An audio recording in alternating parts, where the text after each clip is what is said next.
Oi, Marcelo, boa tarde. Oi, Elisa, boa tarde. Quanto tempo? Quanto tempo, é verdade. A gente se fala todo dia, mas nunca se vê. É verdade, é verdade. Que bom estar aqui, finalmente. Bom estar aqui, bom te receber aqui no Janela UBC. Obrigado, obrigado. Hoje a gente vai falar sobre algumas questões, mas eu queria, antes que você... É claro que assim, quem acompanha a UBC te conhece, mas eu queria que você falasse um pouquinho sobre a sua carreira, né? Desse uma visão rápida, assim, em um tweet, difícil, né? De tudo que aconteceu na Vou sua carreira tentar. dentro da música. Não, na verdade são 35, quase 40 anos dentro do mundo da música que eu escolhi muito cedo, com 16 anos já comecei a trabalhar no mundo da música de alguma maneira. E nesse mundo eu trabalhei em todas as áreas. Eu sou muito inquieto e gosto de experimentar, então trabalhei em rádio, trabalhei em jornal, que eu sou jornalista também, formado em comunicação, trabalhei em gravadora, basicamente, boa parte da minha vida, e trabalhei em todas as áreas de gravadora, desde promoção, divulgação, gerente de produto, gerente de AR, diretor de marketing especial, presidente. Fui presidente pela primeira vez no Chile, quando eu tinha 34 anos pela Poligram, depois voltei para o Brasil, fui presidente da Universal, Poligram Universal no Brasil durante 8 anos, depois na Península Ibérica, a América do Sul, Cone Sul, Centro-América, enfim, fiquei 4 anos em Madrid, voltei para cá, e depois de um bom tempo, trabalhei na EMI, na Sony, na Universal, tenho uma experiência em quase todas as companhias, na Warner, na área de cinema e vídeo, e depois de 5 anos, onde eu fiquei desenvolvendo um trabalho mais, eu queria fazer uma coisa mais minha, com um trabalho de consultoria, trabalhando com vários artistas e projetos de musical, de cinema, de teatro, e com o Roberto Carlos, com quem eu tive o prazer de trabalhar, com o empresário, no projeto digital dele durante quase 4 anos. Recebi o convite para entrar na UBC, entrei na UBC, faz quase 4 anos e meio, passou rápido, e muita coisa vem acontecendo de lá para cá. E desse novo mercado de gestão coletiva que eu vim acompanhando e, logicamente, vivendo e convivendo com ele durante toda a minha vida, agora de uma maneira mais intensa, de uma maneira mais frontal, dirigindo a UBC, que é uma sociedade que tem uma características muito próprias, muito nacionais e internacionais, experiência muito gratificante, né? Enfim, ter uma equipe, você é uma das pessoas que eu tenho o prazer de dirigir, com uma equipe muito grande, 100 funcionários, uma diretoria que acaba de se renovar, mas mantém as mesmas diretrizes, uma diretoria renovada, nova eleita, né? Recebemos aí o Erasmo, a Paula Lima, o Marcelo Falcão, enfim, se mantiveram o Paulo Sérgio Vale, que é o nosso presidente, que é um grande autor, o Antônio Cícero, que é um imortal aí da nossa Academia Brasileira de Letras, Geraldo Viana, Mano Góes, enfim. E muita gente que colabora com a gente, que não necessariamente está na diretoria, mas faz parte da nossa agenda diária, enfim, os diretores que saíram, Manuel Pinto, Ronaldo Bastos, enfim. A UBC tem uma equipe muito unida, que trabalha muito unida, uma equipe diretiva e uma equipe de funcionários que tem um mesmo propósito muito claramente definido, e a gente faz esse trabalho com muito prazer e com muito carinho, né? Com muito afinco e com muito foco, né? Como que foi para você entrar nesse mundo de associações, de sociedade de direito autoral, né? Depois de ter trabalhado em gravadora, enfim, em todos esses lugares que você... Assim, me pareceu um caminho muito tentador. Quando me propuseram a primeira vez, eu estranhei, mas depois eu comecei a pensar e achei um caminho muito tentador, porque naquele momento que 2 anos antes de eu entrar na UBC, 2 anos e meio antes de eu entrar para a UBC, o mercado estava muito dividido, tinha tido a lei de 2013, que tinha dividido muito o mercado, artistas, sociedades, ECAD, e eu achei naquele momento que eu tinha um papel a desempenhar, um papel de conciliação, que foi sempre o papel que eu gostei de fazer e que eu acho que é da minha natureza, um papel de juntar as partes e se conversar, que a gente está condenado a se entender, a gente está condenado a trabalhar junto, enfim, e tem que ter uma agenda comum. E essa foi a proposta que eu fiz para a diretoria da UBC, que prontamente me disse, é isso que a gente quer, e foi dentro dessas premissas que eu assumi, e é dentro dessas premissas que eu faço o meu trabalho, né? Um trabalho de conciliação com o mercado como um todo, não só com relação ao ECAD, mas com relação aos titulares de direito, com relação às sociedades co-irmãs, que a gente tem no Brasil uma situação única de ter, um pouco similar só com os Estados Unidos, que a gente tem 7 sociedades de gestão, cada um com o seu perfil, com a sua característica, e a gente trabalha em conjunto, tem agendas absolutamente que são agendas em comum e tem agendas que são de cada sociedade. Então eu achei que era um bom universo para eu me meter naquele momento da minha vida, era um bom desafio para eu me envolver, E foi assim que eu entrei, e é assim que eu venho desenvolvendo esse trabalho, né? A gente mudou muita coisa na UBC nesse período, você sabe disso melhor do que ninguém. A gente mudou a maneira da UBC se comunicar, definindo os pilares da UBC, né? A questão da tecnologia, da formação, da informação, e trabalhar junto do titular e explicar para ele e trabalhar junto desse novo mercado. Também tem uma coisa que me incomodava muito, é que as sociedades de gestão, da maneira como eu conhecia até então, trabalhavam no back-office da indústria musical. E eu acho que nos últimos anos, e principalmente depois dos grandes acordos que foram feitos exatamente em 2013, com as televisões, com a TV a cabo, com a TV aberta, a gestão coletiva assumiu, sem culpa, o seu protagonismo dentro de um novo mercado que tem muitos protagonistas, né? E a gestão coletiva certamente é uma delas, as gravadoras, as editoras, os agregadores e principalmente os titulares, né? E principalmente porque todo esse universo existe porque existem os titulares.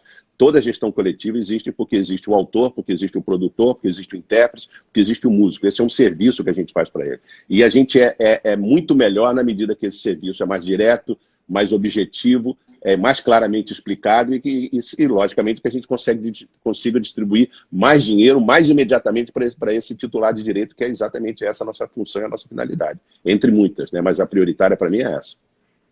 E Marcelo, falando um pouquinho, voltando ao que você falou sobre a união do mercado, né? As coisas que a gente conquista juntos, a gente está passando por um momento agora, né, em que a união é bastante necessária. E ontem você sabe que a gente teve uma vitória na Câmara, e hoje a gente está sofrendo talvez um revés no Senado. Eu queria que você falasse um pouquinho sobre a MP 907, né, que muita gente acompanhou, muita gente ajudou a mudar isso na Câmara, na votação de ontem, né? Mas e o que está acontecendo agora? Você pode falar um pouquinho sobre isso? Posso sim. Eu, na verdade, estou até com a televisão ligada aqui na TV Câmara, porque a atividade de convencimento ao respeito do direito autoral, ela, infelizmente, no país, não termina, né? Em alguns países já foi mais superado do que o Brasil já conseguiu superar mais isso do que alguns países da África e da América Latina, mas a gente continua sempre tendo que brigar pelos nossos direitos e lutar pelos direitos do titular e do autor, principalmente do compositor. E essa MP, para mim, é uma MP muito bizarra, porque ela coloca ela coloca de uma maneira estranha, de uma maneira improdutiva, dois setores que deviam trabalhar absolutamente irmanados, que é o turismo e a música.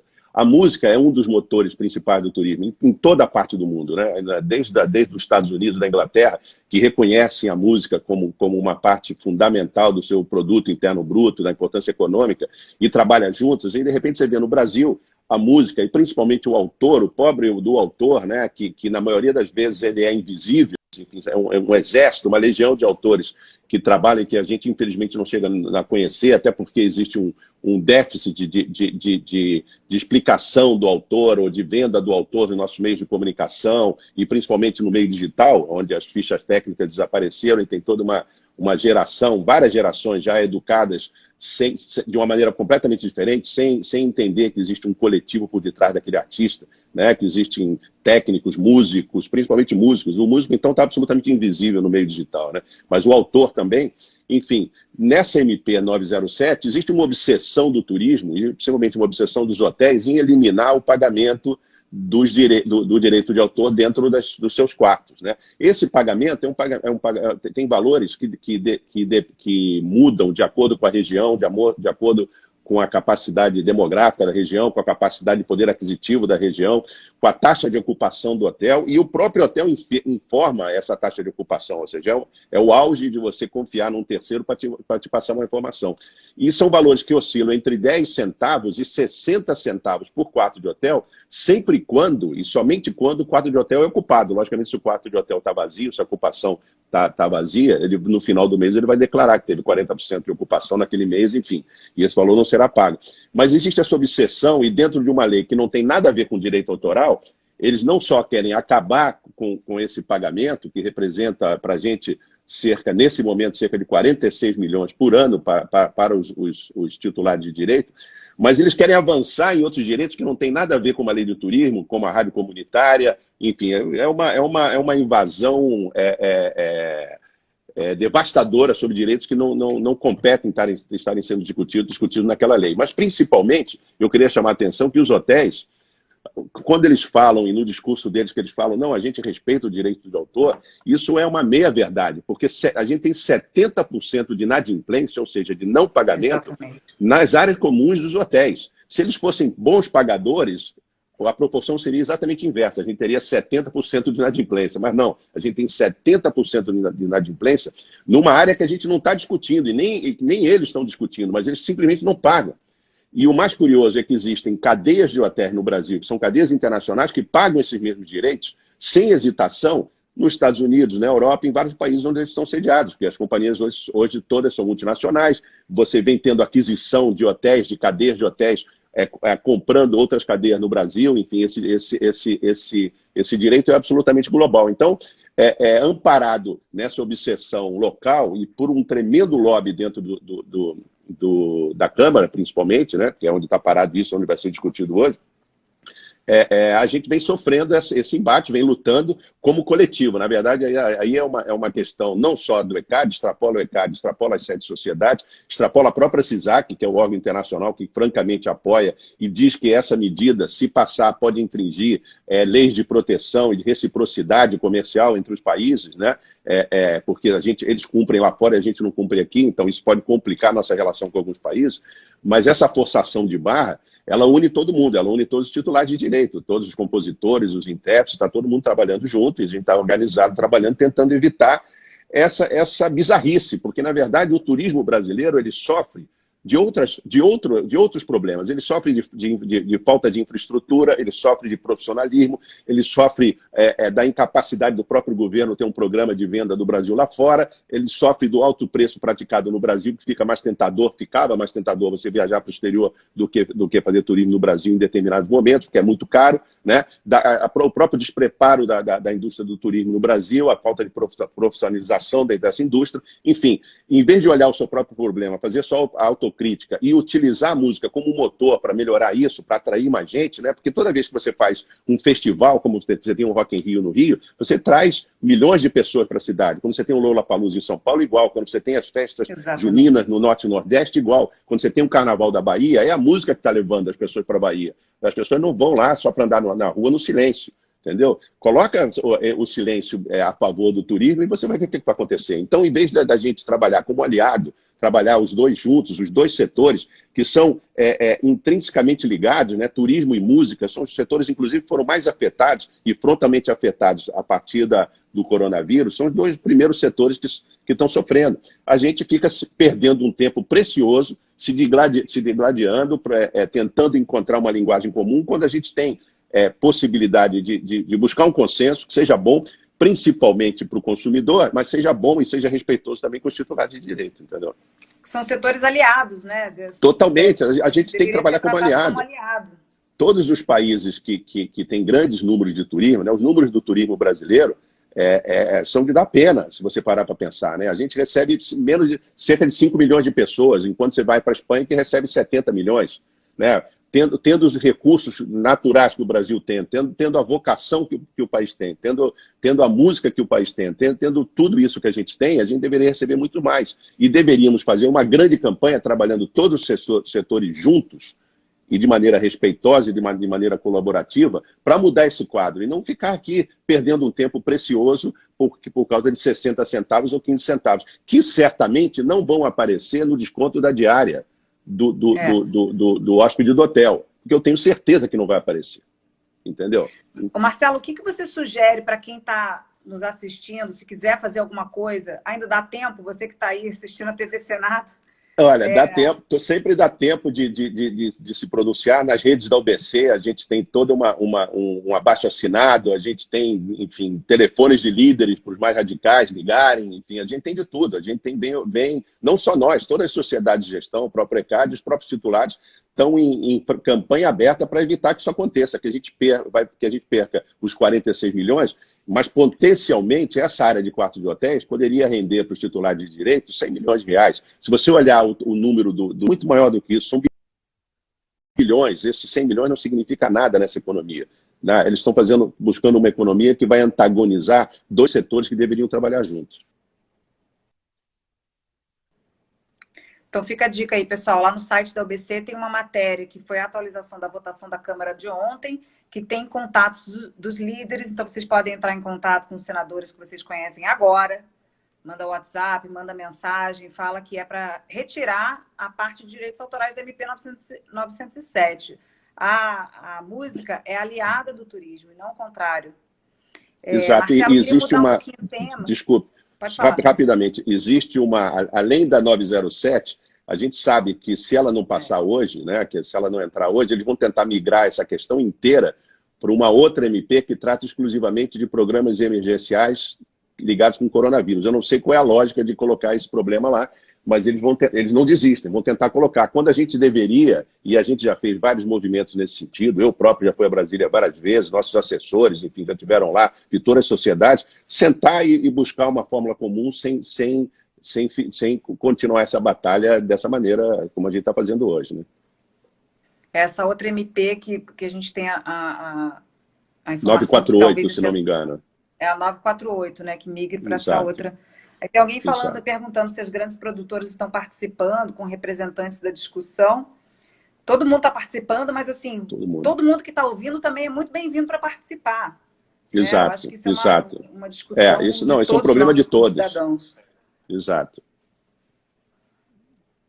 Aí, Marcelo, mudando um pouquinho o tema, eu queria conversar com você sobre o fundo que a UBC lançou e sobre as medidas, né? Todas as medidas que a gente tomou após o isolamento. Queria que você falasse um pouquinho sobre isso, como que surgiu a ideia do fundo.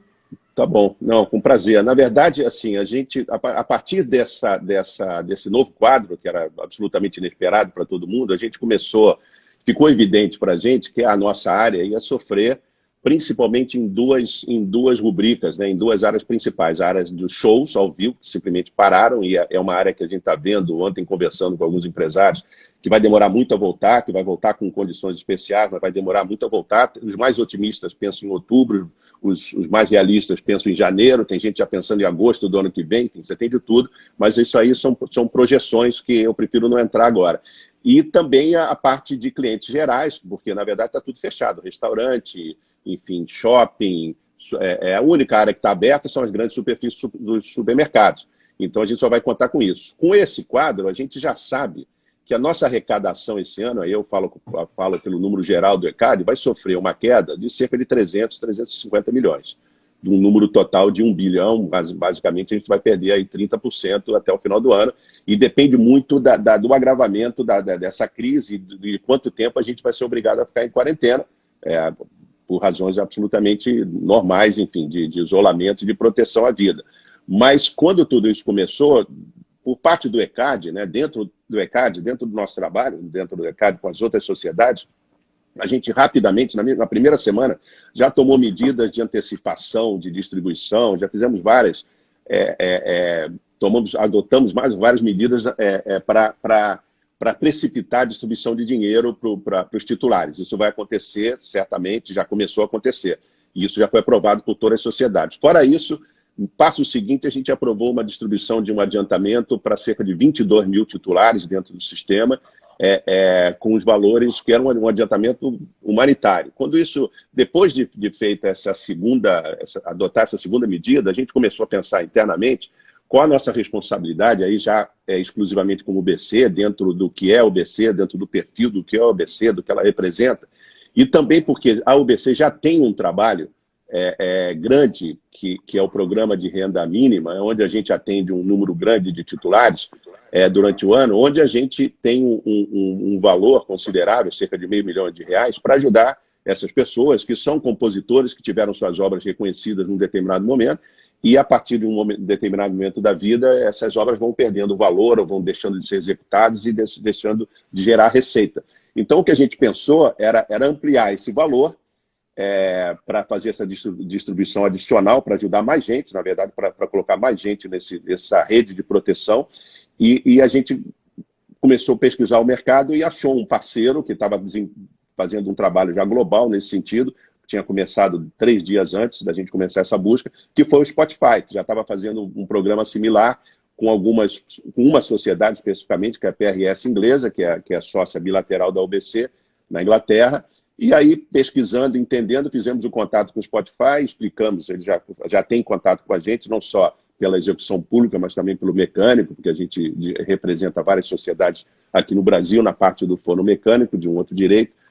Então, a gente foi prontamente entendendo como a gente funciona e o trabalho do PRM, e o trabalho que já existente da OBC, a gente conseguiu esse parceiro que dobrou o valor da nossa ajuda inicial, e é isso que a gente buscava, e também nos deu condição de capilarizar uma ajuda de doações, que está acontecendo agora através do Spotify, através das próprias redes da OBC, através do site da Benfeitoria, que você pode falar melhor do que eu, porque você é a gerente desse produto, né?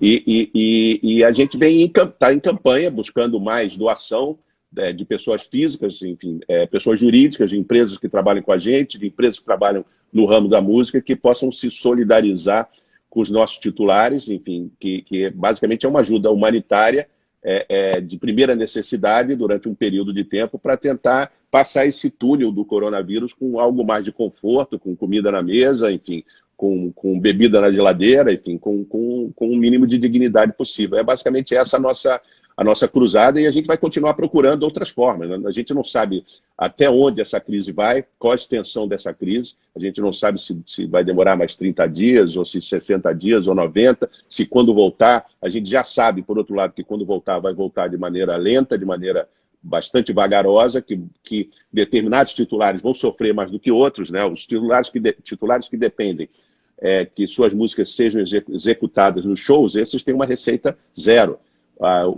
A parte também de usuários gerais também. A parte de cinema que foi fechada, a gente ainda tem uma atenuante, porque essas obras continuam sendo, podendo ser vistas na televisão aberta, na TV a cabo, no serviço de VOD, principalmente, como Netflix, Amazon, que sim estão crescendo, está crescendo, a gente supõe que vai crescer o audiovisual, essa receita pode crescer nesse período, justamente para contrabalançar. Então, a nossa missão é continuar buscando formas de ajudar esse titular, né? Aí, particularmente o titular que é da OBC, a gente tem 35 mil titulares, cada um com sua própria realidade, com seu perfil. A gente busca maneiras de tentar ajudar esse titular. Essa é uma das maneiras que a gente pensou, a gente continua pensando e principalmente continua convocando as pessoas para doarem, para entrarem no site da benfeitoria.com, Juntos pela Música, se eu não estou enganado, né? Para fazer a doação e para participar, para nos ajudar, porque cada valor que você deposita, o Spotify vai e dobra esse valor. Então a gente aumenta esse alcance. Basicamente é isso, a gente agradece muito a entrada do Spotify, a solidariedade do Spotify com a OBC e com os titulares da OBC, e agradece muito quem já votou, quem já doou, desculpe, porque muitos já doaram e artistas importantes, que alguns que são e outros que nem são da OBC, eventualmente, enfim, algumas empresas já fizeram e a gente continua nesse trabalho de convocação. Então, quem quiser é bem-vindo, entendeu?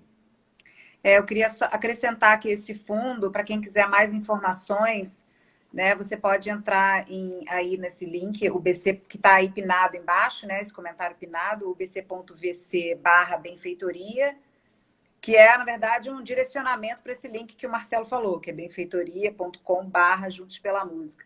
E lá vocês vão entender também como que esses valores são distribuídos. Para quem quiser se inscrever para receber o fundo, também é possível, né? A gente tem uma capacidade limitada com o valor que a gente tem no fundo agora. Então, assim, para vocês terem uma ideia, com o valor que a gente tem no fundo hoje, a gente consegue ajudar 630 pessoas, com 4 valores mensais, né, de R$ 400. Esse é o benefício para os titulares que estão passando necessidade. Mas recebendo mais doações, a gente pode ampliar isso, rever pré-requisitos, a gente pode melhorar essa ajuda, né? Então, para quem quiser entender esses pré-requisitos melhor também, é só procurar a informação e se inscrever. A gente já teve mais de 800 pedidos. Quando eu vi hoje de manhã, já estava quase 800, agora já deve estar em 800. Então, a gente precisa muito das doações também. Quem puder ajudar. Aquele que tem um pouquinho mais ajuda aquele que está passando necessidade agora no momento. Verdade. Né? Assim que a gente vai se ajudando. Marcelo, eu queria que você falasse um pouquinho sobre a situação global, né? Eu sei que você é presidente da CISAC, né? Faz parte do conselho diretivo da CISAC, é o presidente do conselho. E você participa dessas discussões internacionais, né? Por conta de toda a sua carreira internacional. Eu queria que você nos desse uma visão de como que a crise está acontecendo lá fora, se tem algum país que você já está vendo sinais de melhora ou não, como que está a situação? Na verdade, para explicar para as pessoas, né, a CISAC é a Confederação Internacional de Compositores, enfim, de criadores, né, e não só da área de música, mas da área de audiovisual, artes plásticas, cinema, roteiro, enfim, envolve toda a parte de criação. São cerca de 230 sociedades de gestão no mundo inteiro e representa cerca de 4 milhões de autores, de criadores no mundo inteiro. E essas sociedades, enfim, a gente é bastante organizado. A CISAC fica em Paris, é uma central que fica em Paris, são cerca de 26 pessoas que organizam a governança dessas sociedades no mundo inteiro, não só de música, como de outras disciplinas também. E, logicamente, essa crise é global. Infelizmente, essa crise é global. O que a gente está sentindo aqui, alguns países estão sentindo ainda mais, ou apenas estão em momentos diferentes, né? A gente não está sincronizado. Alguns países entraram antes, por exemplo, como a Itália e a Espanha, né? Mas principalmente a Itália, que entrou bem antes da gente, e é uma tragédia. Enfim, eles estão perdendo milhões de euros a cada dia, enfim, de shows cancelados e toda a situação caótica, porque, na verdade, os danos colaterais não é só a perda direta naquelas áreas. Os danos colaterais são imensos em função da tragédia. A Espanha também. Na Ásia, a mesma coisa. Agora o Japão está entrando, agora o Japão está apavorado. É muito raro você ver um japonês apavorado, você está vendo agora. Acabei de ver na semana passada. Na semana passada a gente fez uma reunião. Enfim, a gente cancelou todas as reuniões internacionais, todos os programas estão sendo feitos através da web, através de reunião. Na reunião da semana passada, a gente tomou algumas medidas, enfim, que a gente está adotando de redução, de economia. Enfim, as medidas são enormes. Você tem países, por exemplo, como a Alemanha, que tem a GEMA, do direito do autor, e a SACEM, que é a francesa, principalmente, que tem capacidade, a própria CIAI, que tem capacidade, em função deles terem um desconto adicional, que é o desconto social, cultural, eles montaram caixas importantes, né, fundos de caixa importantes, que agora estão sendo bastante oportunos para tentar ajudar os criadores nesse momento. Essas sociedades europeias fazem mais isso. As sociedades americanas são mais parecidas com as brasileiras, ou seja, o dinheiro que ela arrecada, ela distribui diretamente e com o mínimo de taxa possível, com o mínimo de taxa de administração possível, né, para os titulares. Então, elas estão menos preparadas para esse tipo de momento. Na Ásia é um pouco parecido com a Europa, as sociedades são um pouco mais organizadas nesse sentido também, mas cada um está procurando enfrentar a crise e está buscando seus próprios remédios, né, mas tem uma linguagem comum. A gente não sabe quando isso termina. Existe uma preocupação global com relação a isso, com relação à gestão coletiva, né? Porque se você analisar o mercado, de forma geral, o mercado das gravadoras, por exemplo, ele está absolutamente, quase que totalmente blindado pela música digital. Eles não vão sofrer tanto, pelo contrário, podem até sofrer positivamente, né? Eles podem até ter um resultado. As editoras, logicamente, a gestão coletiva faz uma parte importante. Já para os titulares, é devastador. Para os titulares de direito, para os autores, é devastador, porque uma importante receita vem da gestão coletiva. Isso está acontecendo no mundo inteiro. Então, a gente está procurando adotar globalmente medidas de responsabilidade, medidas de contenção, aprender um pouco da experiência um do outro, o que ele está fazendo que eu posso replicar aqui, que eu tenho condições de fazer aqui, o que eu não estou fazendo que eu posso eventualmente adotar, mas a gente respeitando as diferenças de cada país, né? Cada país está sofrendo de uma maneira. A CISAC tem enfim, feito um trabalho de coordenação desse novo quadro, buscando distribuir as melhores práticas e as práticas de cada sociedade para que a gente possa ter outros parâmetros de comparação, mas cada sociedade, cada país tem sua realidade, né? Então, assim, a África, por exemplo, está sentindo de uma maneira muito mais grave do que está sentindo a Europa, que tem um pouco mais de lastro e capacidade de resistência, principalmente no primeiro momento.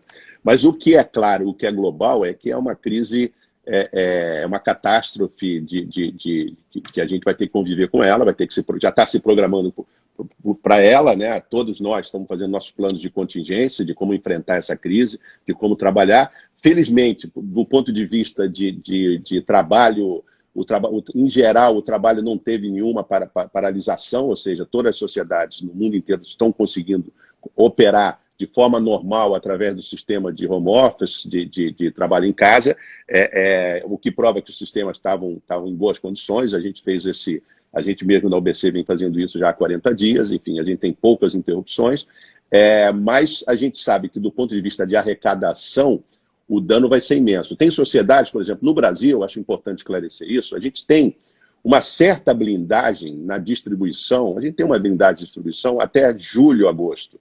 Por quê? Porque a gente vai estar distribuindo valores que foram arrecadados antes do início da quarentena do Covid.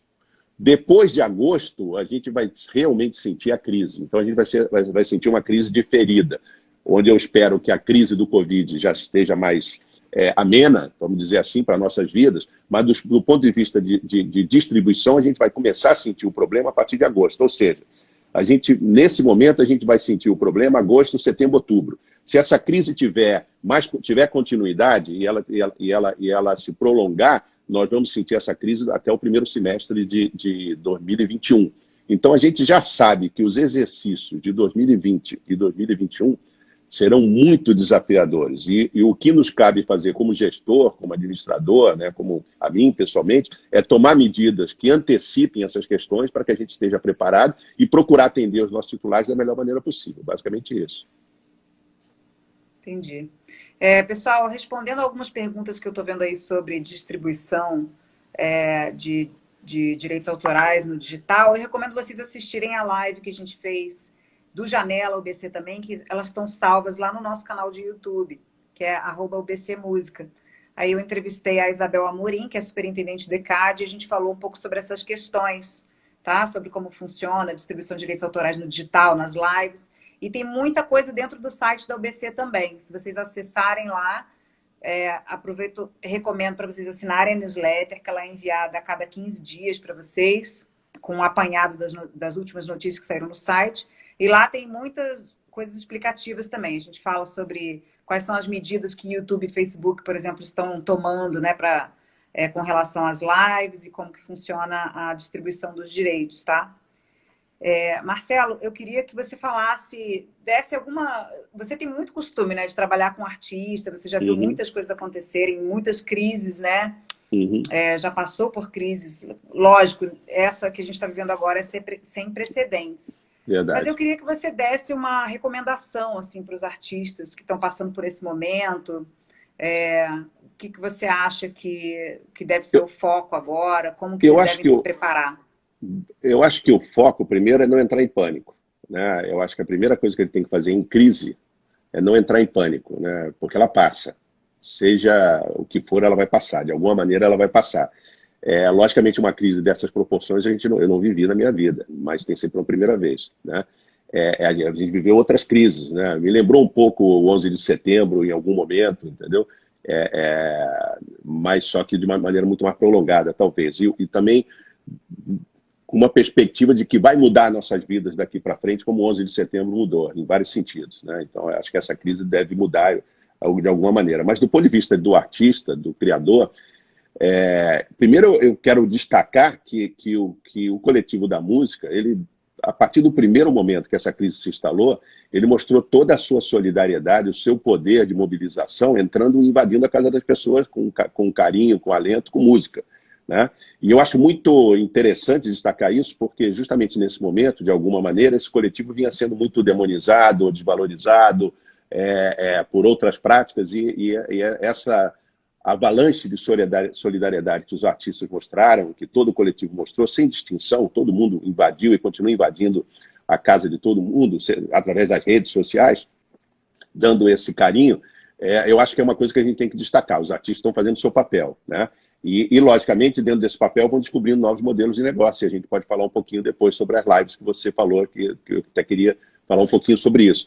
Mas eu acho que, do ponto de vista de criação, eu tenho até conversado com muitos deles, e a primeira reação que você imagina, não, eles vão criar, né? Porque na crise você cria, mas essa crise é tão baixo astral que até o teu poder de criação fica um pouco limitado. Mas eles estão criando, tem gente criando. E eu não tenho dúvida que vão sair muitas coisas interessantes desse momento, desse túnel que a gente está atravessando e vai atravessar e vai chegar no final. Então, eu acho que a gente não tem que entrar em pânico, tem que continuar trabalhando, tem que se solidarizar, tem que continuar com nossas redes, de contato tem que continuar vivo. Na verdade é isso, entendeu? Porque tem um público que precisa muito mais do que nunca, de música, né? Que está precisando de conteúdo cultural, e aí não só a música, os museus estão fazendo a sua parte, todo coletivo da área cultural, né? Se você parar para pensar, no Brasil, a área cultural representa cerca de 3% do PIB, quase 4 milhões de empregos, e ela foi devastada com essa crise, né? Principalmente na questão do ao vivo, está tudo fechado, não acontece nada. Mas ainda assim tem essa capacidade de entrega, essa capacidade de solidariedade, essa capacidade de vamos resolver. Porque a gente sabe improvisar muito bem, a gente é muito fraco no planejamento, né? Se a gente soubesse planejar tão bem quanto a gente sabe improvisar, né? A gente talvez fosse um país melhor, mas a capacidade de improvisação brasileira é prodigiosa. E a gente já mostrou isso, por exemplo. Essas lives que acontecem no Brasil, acontece no mundo inteiro, é verdade, mas não em nenhum lugar do mundo com a resposta que acontece no Brasil. E isso tem várias explicações. Primeiro, o Brasil é um país de audiovisual, onde a cultura audiovisual predomina e domina. Lembra que 60% do mercado da música no Brasil era DVD musical. Quando o DVD era subproduto no mundo inteiro. O DVD era 1, 2% do mercado na Europa.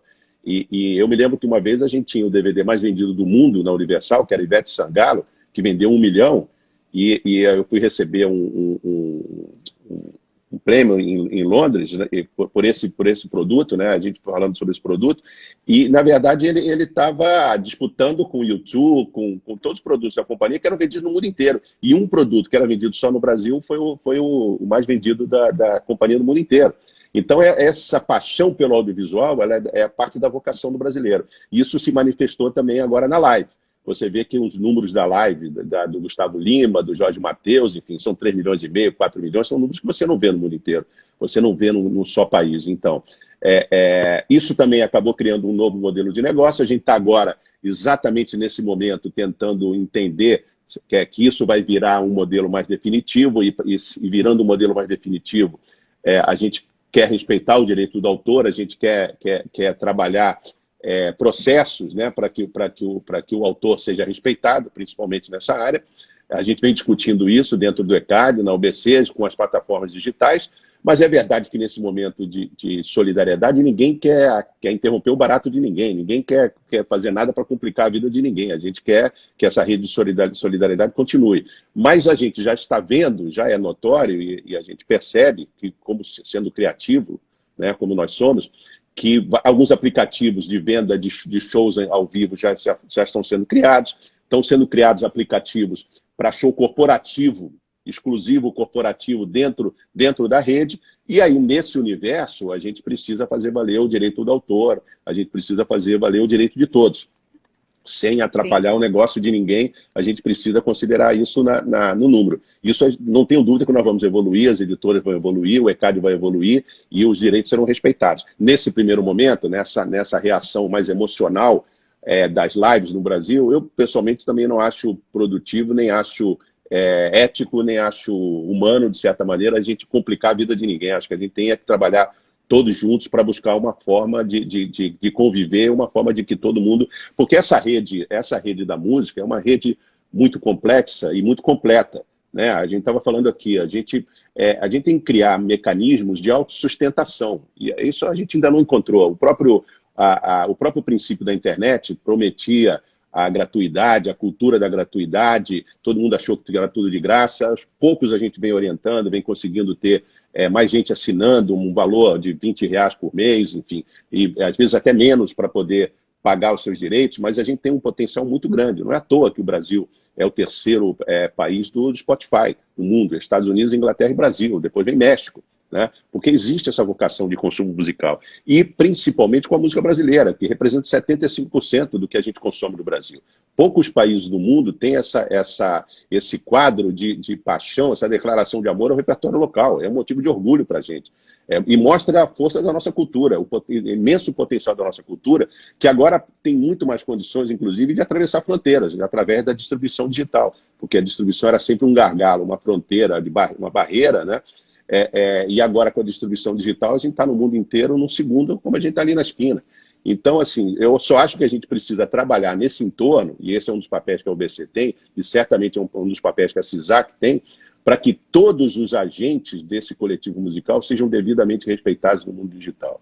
Então, são os autores, são os produtores, são intérpretes e, novamente, são os músicos, porque os músicos, infelizmente, estão absolutamente invisíveis no mundo digital. Essa é uma agenda que ela vai demorar, que ela vai exigir muita diplomacia, que vai exigir muito entendimento. Eu gostaria de pensar que nesse momento do coronavírus e nesse momento desse vírus, né, a gente pense nisso, pense que existe essa possibilidade de diálogo, que existe essa possibilidade de entendimento e de generosidade, né? E de generosidade de um mercado como um todo, porque eu acho que é importante que todos sejam devidamente remunerados, porque só assim a gente vai ter uma autossustentação do próprio mercado e um crescimento do negócio.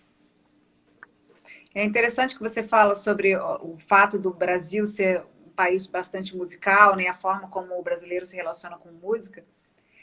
Eu tenho visto o meu consumo de música também se modificando. Eu queria que você falasse um pouquinho sobre isso, que eu vi em algumas matérias também, porque naquele momento em que a gente está mais nervoso, muito trabalho, começa a ficar ansioso, você liga uma música um pouco mais relaxante, né, para ouvir, o músico, né, os músicos que criaram, que tocaram o instrumento, ou o autor que compôs ali, eles são como se fossem os meus médicos na minha saúde mental, né?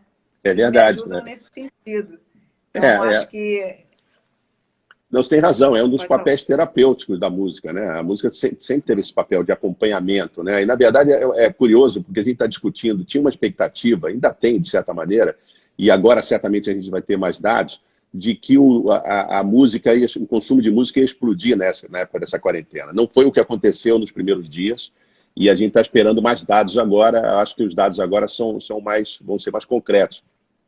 Mas mudou o hábito. Por quê? Porque você ouvia muita música em movimento, você ouvia muita música indo para o trabalho, fazendo ginástica na academia ou no metrô, e agora você está ouvindo música em casa, né? E num primeiro momento, é verdade que não à toa, as próprias televisões e as rádios, os veículos de comunicação aumentaram o seu tempo jornalístico, né? Para quase, no caso da Globo, para quase 13 horas, onde é absolutamente dominado pela coronavírus. Mas chega uma hora que você está devastado, você está vencido pelas más notícias, infelizmente, e você quer buscar outro alento, você quer buscar outro conforto, quer buscar um escape.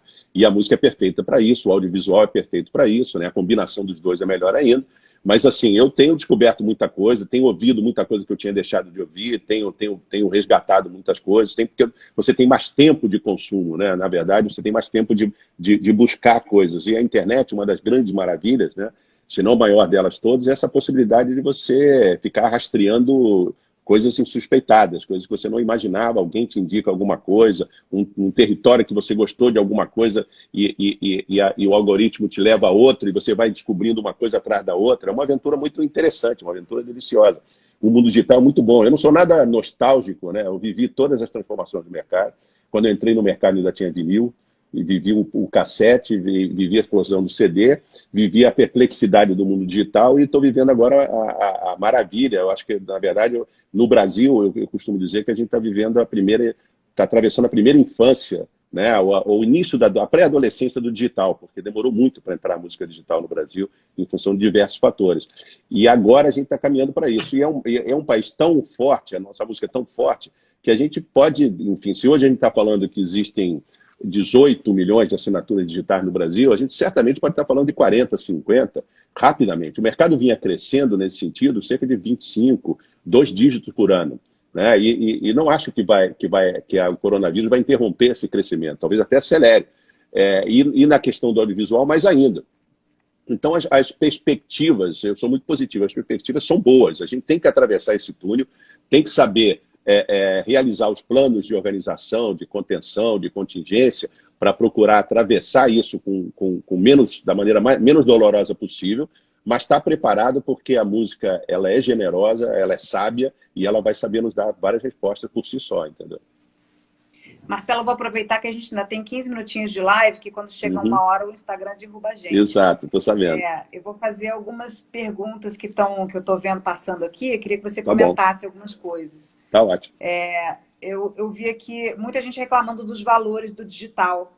Queria que você falasse como que são fechados esses acordos, por que os valores são baixos, se são baixos realmente, como que a gente pode buscar melhorar isso, como que funciona?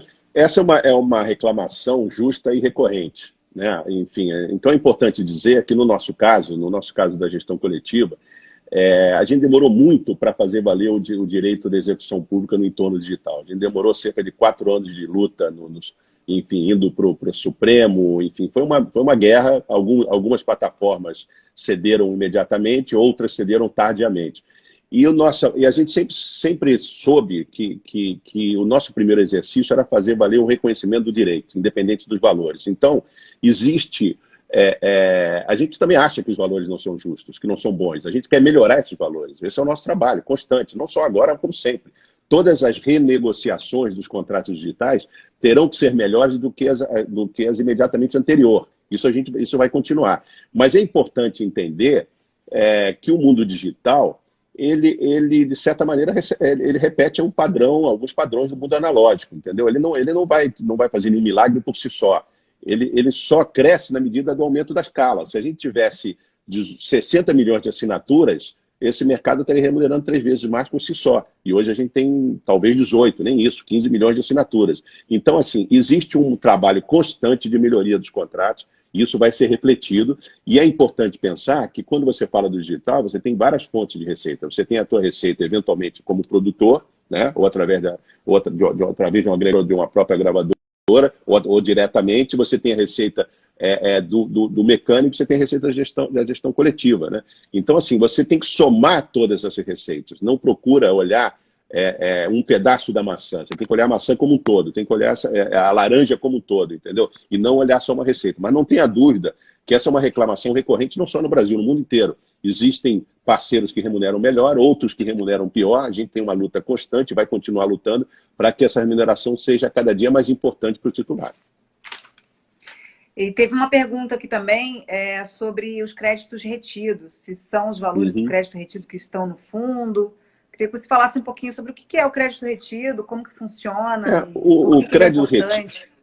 O crédito retido, na verdade, a gente tem trabalhado muito sobre essa questão e essa pergunta é muito boa, porque ele está sempre associado a uma coisa muito nociva, principalmente em relação ao ECAD, a caixa preta. E o crédito retido existe no mundo inteiro, existe repertório não identificado no mundo inteiro. E principalmente tem que imaginar que na hora que você subiu, você trabalhava com uma base de dados de 10 milhões de obras, e quando veio o digital, colocou 30 milhões de obras imediatamente, né, à disposição do consumidor por R$20. Então é natural que você tenha obras não identificadas, apesar de todo o esforço global de todas as sociedades para que essas obras sejam cadastradas corretamente, documentadas corretamente. Então, tudo começa na documentação inicial. É como uma certidão de nascimento. Se você fizer a tua certidão de nascimento de maneira equivocada, você vai sofrer a vida inteira e não vai ser remunerado adequadamente. Então, existe no Brasil, e no mundo inteiro, mas no Brasil a gente está cada dia com menos crédito retido. Na verdade, se você parar para pensar na UBC, ano passado a gente liberou cerca de 80 milhões de retidos no ano passado, e esse ano o nosso objetivo são 100. O melhor dia para a gente vai ser quando não tiver mais nada para liberar, porque o sistema está tão eficiente, a documentação está tão correta, que tem que se engajar nisso daí, porque não é um problema só da sociedade, é um problema de todo mundo, quem documenta o produto, o CRC, enfim. A gente vai ter que trabalhar juntos. Mas o crédito retido, ele vai sempre existir, né? A gente consegue liberar cerca de 60% dele até o segundo ano, e depois ele fica com residual e vai desaparecendo até o final. Enfim, se você tiver obra, se você trabalhar junto corretamente com a sua sociedade, né, procurando resolver esse problema, você vai evitar que esse problema fique maior. Nesse momento ele não está maior, ele está diminuindo. Onde existe mais quantidade de crédito retido no Conexo, porque ele historicamente foi pior documentado do que a obra, né, do que a questão autoral. Existiu sempre menos interesse. Eu falo até pela minha experiência como gravadora. As gravadoras descobriram que a gestão coletiva existia nesse século. No século passado era uma receita marginal. Você fazia o teu resultado vendendo CD, vendendo disco, você pouco se importava com a gestão coletiva. Hoje não. As gravadoras têm seus departamentos, os agregadores estão trabalhando e estão fazendo a sua contribuição também nesse sentido. Enfim, está todo mundo trabalhando junto de maneira muito mais profissional, de maneira com muito mais processo, de maneira muito mais organizada e, consequentemente, a tendência é que o crédito retido e que as obras não identificadas, os programas não identificados, diminuam agressivamente para os próximos anos. Essa é a minha aposta, entendeu? Legal. A gente vai ser cortado daqui a pouquinho. Tá Então, eu ótimo. queria já te agradecer, perguntar se você tem algum recado final para deixar para as pessoas. Eu tenho para elas continuarem atentas ao que a UBC vem fazendo, né? Através do portal, através do aplicativo, a gente tem canais de contato direto, através do site, através das nossas redes, onde a gente sempre faz um esforço contínuo de informação e no momento, né? E principalmente isso, principalmente continuar trabalhando, não desistir, continuar com esperança, continuar com vontade. Isso vai passar. A gente vai ter talvez uma realidade, inclusive, melhor, talvez um pouco mais de solidariedade, a gente vai revalorizar determinados valores que estavam passando um pouco despercebidos por uma vida mais frenética, né? A gente vai olhar um pouco mais com calma para o que é realmente importante, deixar o urgente de lado, o falso urgente de lado e olhar o que é realmente importante e manter a calma que isso vai passar, a gente está preparado para passar esse túnel, vamos continuar trabalhando e a gente se vê do lado de lá.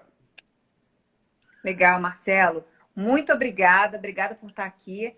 Obrigado a você, Pessoal, Elisa. para quem assistiu aí também, muito obrigada. Obrigada aos artistas que estão apoiando o fundo, Juntos pela Música. Quem Exato. quiser saber mais, entra no link que está pinado aí no comentário, tá? Acompanhem as nossas redes e vamos voltar lá para a discussão da MP 907 e continuar atentos também, se realmente essa matéria do direito autoral passar para a próxima MP, que é a MP 948, a gente precisa da ajuda de todo mundo. Exatamente, Então, pessoal, esse é o recado final. por Esse é o acompanhar. recado final, Elisa. Vamos continuar atento e forte.